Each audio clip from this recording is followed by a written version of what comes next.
안녕하세요. 물리치료사 PT 재석입니다. 네, 안녕하세요. 저는 벡터바이오 대표 변경석입니다. 네, 오늘은 제가 시험을 하려고 왔어요. 이렇게 몸에 뭐 붙여놓은 게 있죠. 그리고 막 옷 속에도 막 여기저기 있는데 오늘 제가 붙여져 있는 게 어떤 거죠, 선생님?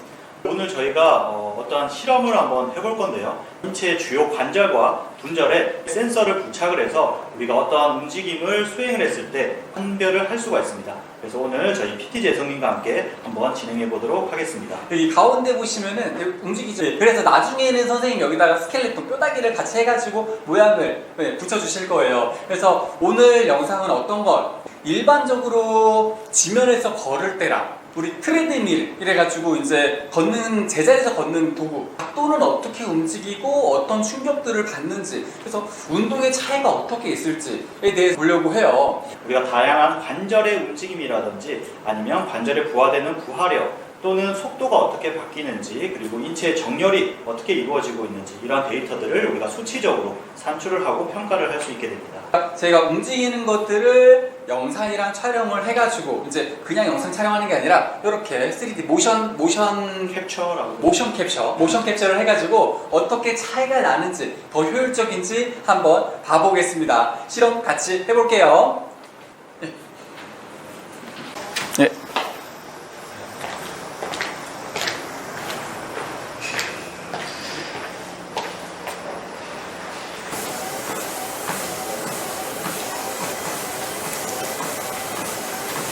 이번 영상 과거에 실험을 했는데 영상이 조금 날라가지고 어떤 거였냐면은 아까 보셨죠? 여기 트레드밀 걷는 거랑 일반 보행, 그러니까 일반 보행 갈 때는 이렇게 당연히 몸통도 흔들리고 많이 흔들리겠죠? 그리고 트레드밀 여기 같이 가는 거 이렇게 트레드밀 있는 거 몸통이 좀 사선으로 되어 있는데 지금 카메라가 이렇게 해가지고 비교를 지금 걷는 것들과 트레드밀을 하고 있습니다. 트레드밀 걷는 거와 지면 보행에 대한 지금 실험을 하고 왔어요. 이렇게 실험은 저번에 했고요. 이제 데이터 값을 분석하기 위해서 다음에 다시 대표님과 지금 자리에 모여가지고 설명을 하려고 하는데 처음 볼 거는 이제 눈으로 그냥 보이는 거 비주얼적으로 설명 한번 부탁드릴까요, 대표님? 지금 저희가 두 가지 측정을 했습니다. 이전에 저희가 설명을 한번 드렸었죠. 그래서 좌측에 보이는 여기 보이는 이 그림이 일반적으로 지면 보행을 했을 때 나타나는 패턴이고요. 그리고 우측에 보이는 패턴이 이제 트레드밀 보행을 할 때 나타나는 보행 동작에서의 패턴이라고 보시면 돼요. 지금 눈으로 볼 때부터 확연히 티가 나죠. 어떤 것들이 티가 나냐면 예를 들면 지면으로 보행을 할 때는 위아래로 움직임이 조금 더 크고 그리고 트레드밀 보행을 할 때는 전체적인 신체 중심의 움직임의 범위가 작은 것을 볼 수가 있죠. 그래서 이런 것들로 볼 때 유산소적인 운동 그리고 신체 움직임, 운동량으로 볼 때는 트레드밀 보행보다는 지면에서 좀 움직임이 더 많이 발현이 된다 이렇게 생각을 할 수가 있을 것 같아요. 그래서 이런 내용들을 우리가 지금부터는 데이터로 직접 수치로 확인을 하면서 한번 결과값을 알아보도록 하겠습니다. 보기에도 많이 다르죠. 보기에도 지금 흉골을 기준으로 해가지고 움직이는 거를 트래킹을 잡아주셨어요. 얘는 좀 많이 움직이고 이쪽에 보면 트레드밀은 거의 제자리에서 팔다리만 몸통은 거의 가만히 있어요. 트레드밀이 나를 뒤로 밀어주니까 발도 앞으로 가는 거 위주로 하고 이거를 숫자로 해가지고 그래프로 만들어 주셨습니다. 한번 볼까요, 대표님? 네. 이번에는 그래프, 표를 갖고 숫자랑 그래프를 갖고서는 다시 설명을 들어볼게요. 부탁드리겠습니다. 설명. 네, 지금부터 저희가 알아볼 거는 이제 지면 보행하고 트레드밀 보행에서 과연 수치적으로 어느 정도가 차이가 나는지 한번 알아보도록 하겠습니다.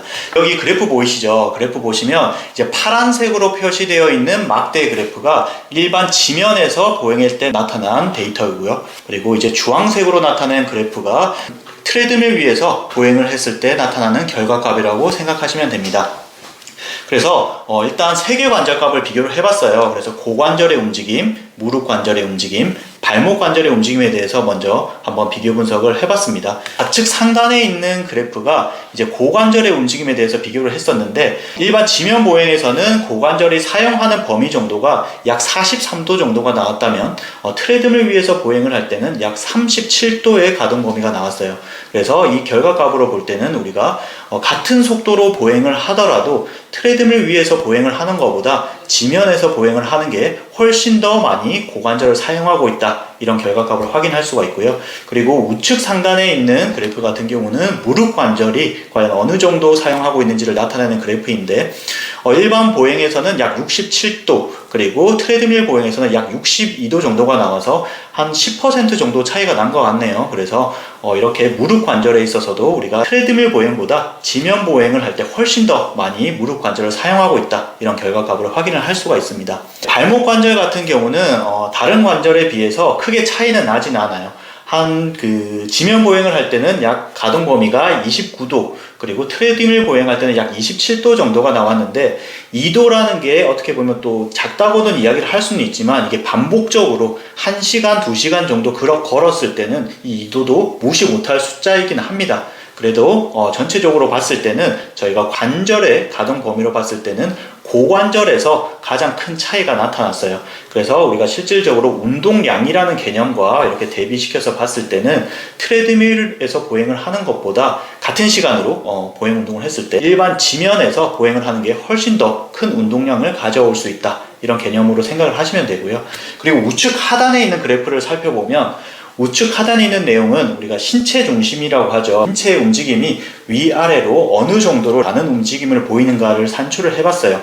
그래서 트레드밀 보행 같은 경우는 약 2cm 정도 위아래로 움직였다면, 이제 일반 보행 같은 경우는 한 3에서 4cm 정도 움직였다고 볼 수가 있어요. 그래서 2cm와 4cm는 어떻게 보면 거의 2배 정도 차이가 나죠. 우리가 운동량으로 봤을 때는 똑같은 이야기지만 트레드밀 보행보다 일반 지면에서 보행 운동을 했을 때 훨씬 큰 운동량을 가져올 수 있다, 이렇게 수치적으로 설명을 할 수가 있겠습니다. 네, 선생님께서 지금 표에 대한 설명을 해주셨어요. 아까 전에 저희가 그냥 그림으로 봤을 때 아까 움직이는 거 한번 다시 보여줄 수 있으신가요? 네. 네, 저희가 아까 그림으로 봤을 때도 그렇고 표로 봤을 때도 확연히 지금 티가 나는 부분은 뭐냐면은, 트레드밀에서 움직이면은 몸통이 어느 정도 고정된 상태에서 팔다리가 조금씩 움직인다는 거고요. 그리고 지면에서 걸을 때는 몸통도 많이 회전도 있고, 지금 뭐 측정을 따로 하진 않았지만 몸통 회전도 많이 일어나고요. 상체 움직임도 크고, 위아래로의 수직 이동 변이 같은 경우에는 표로도 확연히 나와 있어요. 그래서 트레드밀 자체가 내 발을 뒤로 당겨줘요. 그럼 나는 앞으로 가는 거고, 또 트레드밀이 날 뒤로 당겨주고 나는 앞으로 가고 하기 때문에 힘이 사실 한쪽 방향, 나는 앞으로 가는 거 위주로 가게 되는데, 보통 저희가 지면에서 할 때는 어쩔 수 없이 중력을 이기면서 나를 미는, 가속력을 내는 추진력이 필요하기 때문에 훨씬 더 큰 모션이 필요하고, 그렇다는 거는 에너지를 많이 사용할 수 있다. 그럼 근육도 당연히 어느 정도 사용량이 좀 다르겠죠. 예, 그래서 오늘 이렇게 선생님과 함께 움직임, 트레드밀과 지면에서 걸을 때의 차이를, 움직이는 모션 그림도 보고 표로 확인해 봤습니다. 차이가 생각보다 많이 났습니다. 어떻게 보시나요? 이렇게 차이 많이 나는 거? 일단 조금 전에 설명을 해주셨던 내용 그대로고요. 여러분들도 아마 해보셨으면 다들 이해를 하고 계실 거예요. 트레드밀 위에서 1시간 동안 똑같은 속도로 보행 훈련을 하는 것과, 그리고 지면에서 일반적인 트랙 위에서 1시간 동안 보행 훈련을 해보면 지면에서 1시간 하는 게 훨씬 더 힘들죠. 그런 것들이 바로 이렇게 우리가 수치적으로도 확인을 할 수 있는 내용이라고 생각합니다. 그래서 트레드밀 같은 경우에는 비가 오거나 눈이 오거나 문제가 생기거나 너무 덥거나 하면 저도 추천드려요. 하지만 일반적으로 운동할 때는 밖에 트랙, 지면에서 걷는 거를 추천드린다는 거, 오늘 설명해 주신, 함께 해주신 우리 대표님 정말 감사합니다. 네, 수고하셨습니다. 네, 오늘 이렇게 벡터바이오 대표님과 했어요. 벡터바이오 선생님, 저희 이렇게 소개 살짝만 해줄 수 있으세요? 저희 벡터바이오라는 회사는 생체역학을 전공하신 분들로 이루어진 회사고요. 인체의 움직임을 수치화하고 정량화하는 곳에 초점이 맞춰져 있는 그런 회사라고 보시면 됩니다. 그래서 다양한 연구 과제라든지 보행 분석 또는 스포츠 동작 분석을 현장에 제공하면서 임상이라든지 스포츠 현장에서 경기력 향상을 위해서 저희는 노력하고 있는 회사라고 생각하시면 됩니다. 네, 그래서 이렇게 벡터바이오와 함께 근거 중심적인 운동, 근거가 있는 운동, 모션, 그리고 시도를 앞으로 해드리려고 함께 지금 하려고 합니다. 정말 먼저 이렇게 초대해 주셨는데 정말 감사합니다. 네, 수고하셨습니다. 네, 오늘 이렇게 영상 마무리할게요. 영상 마음에 드셨다면 좋아요와 구독 그리고 알림까지 부탁드릴게요. 밑에 고정 댓글에 벡터바이오 같이 있으니까 함께 봐주세요. 모두 건강하세요. 안녕. 아우 고생하셨습니다.